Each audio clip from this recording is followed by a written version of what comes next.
Hello guys, I like to share with you this very important thing.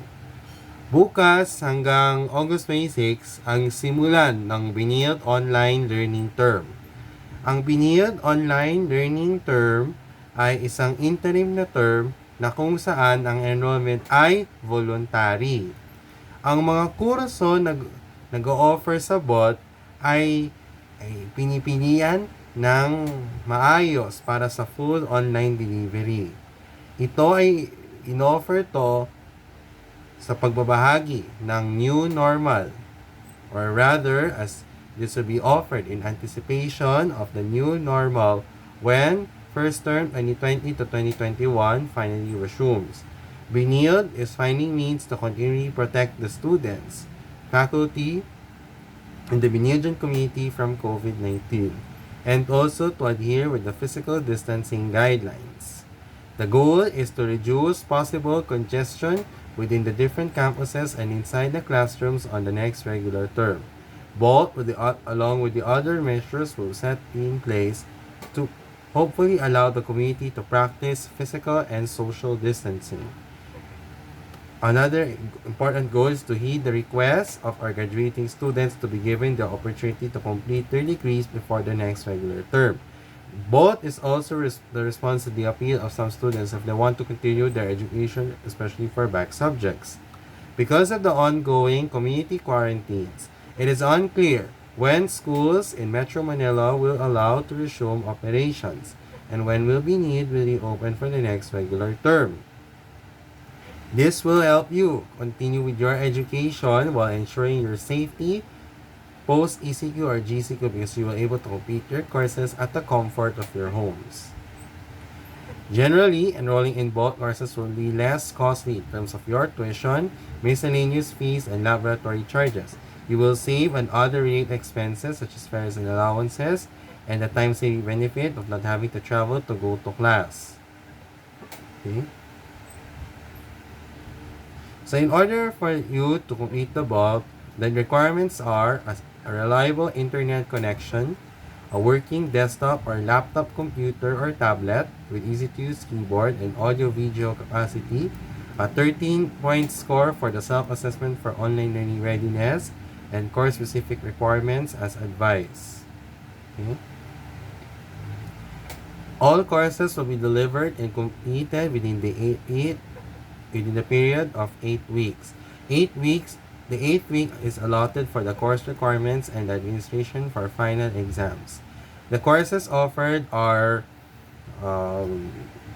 mostly they're all the majors, the general and the general education subjects under the old and new curriculum.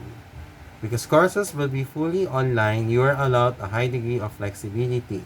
For the most part, you can study at your own pace.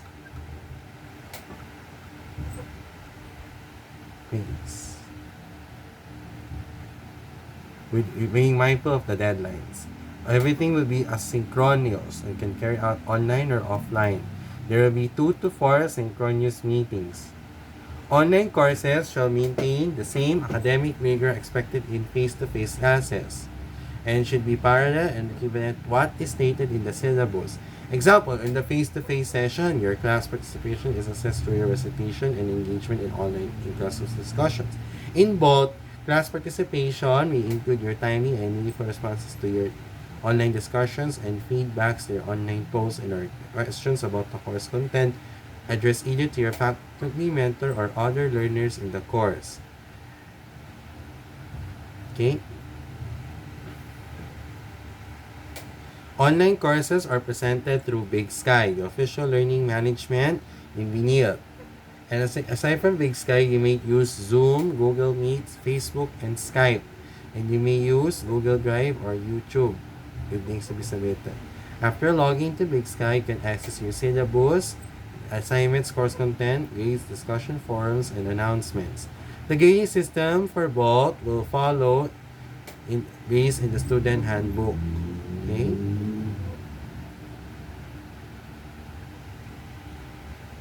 So, if you have any questions or concerns related to bot, you can email to bot@benilde.edu.ph. So, in order to make both a successful, here are some of the netiquette for online students. First, be scholarly. Use proper language, grammar, and spelling. Be explanatory. Justify your opinions.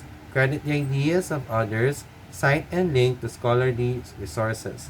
Avoid misinforming others when you may not know the answer. If you are guessing about something, clearly state that you do not have all of the information. Be respectful.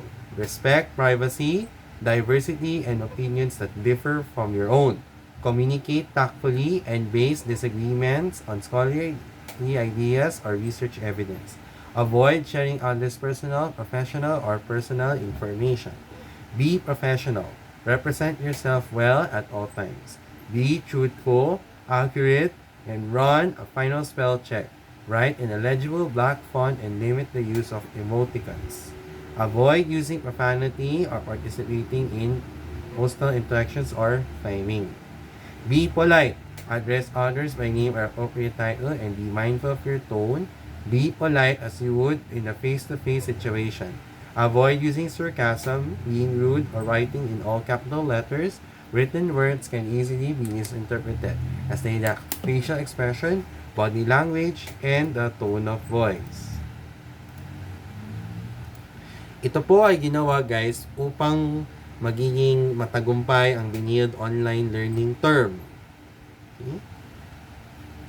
And dapat kailangan mag-ingat tayo sa paggamit ng internet, syempre. Okay?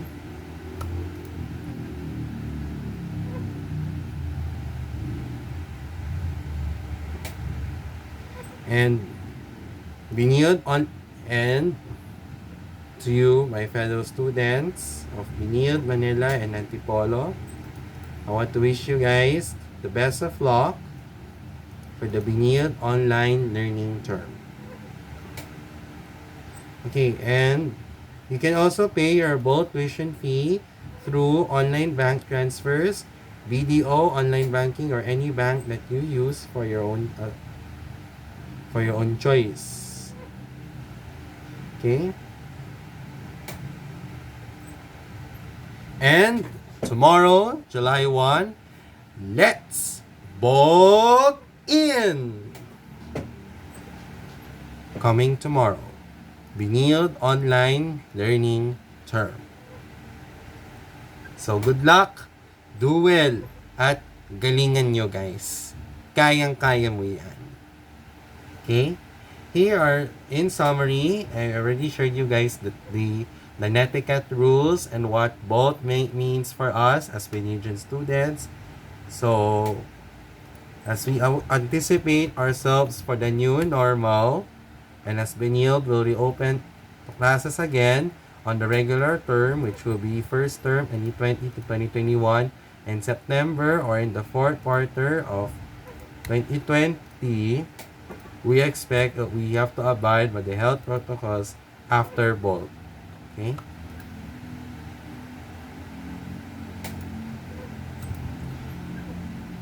Both payment is still extended until July 10. Beyond this, we no longer any appeal for payment extension. Okay? Aside from the both, guys, Benilde is currently now preparing ourselves for the new normal, as the COVID-19 brought an unprecedented challenges to everyone and economies throughout the world, and also our everyday lives throughout the world comes to a standstill.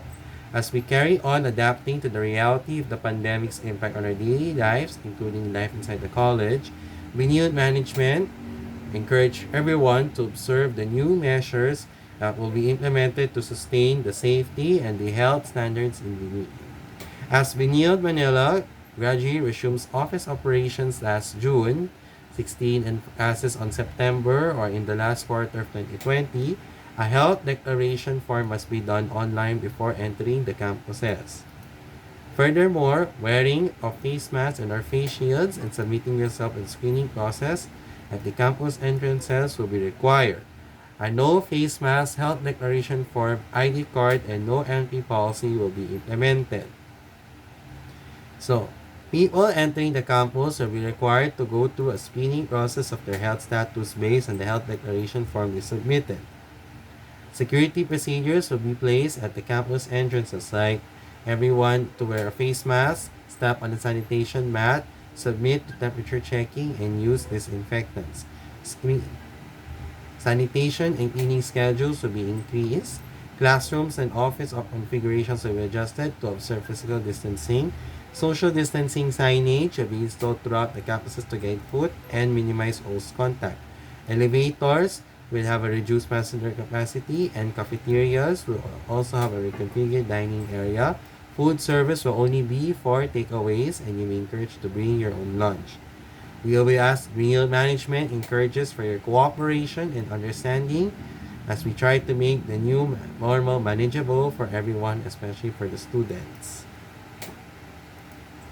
And after the shift of Benilde to the of the frontliners, and as Benilde prepares to get ready for the bolt and for the regular term and for office operations to commence gradually in the post-community quarantine world, I like to expect everyone to observe the proper health protocols, and we continue to pray for everyone's safety as we move on from this difficult time. Okay?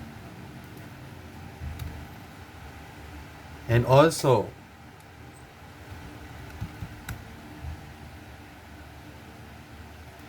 in, while the renewed online learning term is scheduled starting tomorrow until August 26, 2020, this will not replace the third term of the current academic year. As I said earlier, the goal is to reduce student population on campus and facilitate social distancing when classes and office operations resume in the last quarter of 2020. The courses offered during both will likewise be made available upon resumption of classes to ensure the students have the access to online learning. We have the opportunity to go on with their studies. Thus, when the college reopens and face-to-face access recommences in the late August or early September while following their health protocols, this will be considered, ladies and gentlemen, as the start of academic year 2020 to 2021 and first term for the incoming freshman students. The nature of course offerings or the third term courses will constantly delay all other students by one term as an outcome from the disruption brought about by the pandemic. As a result of the COVID-19 pandemic, the prolonged suspension of classes last March 9, 2020 has effectively canceled the third term as we know it. Okay? And like Benilde Management thanks us for your patience and for your understanding. And also, let us continue to keep everyone in each other's thoughts and prayers and pray for the healing of our nation and to the world.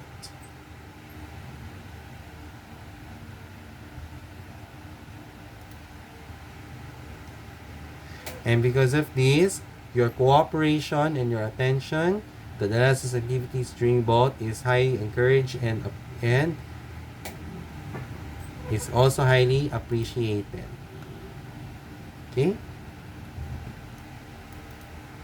So now, I am Carlos Kanashi. Thank you very much for this video. May God bless us all. Pagpalain po ng buong may kapal. Stay safe and healthy, and together, we heal as one.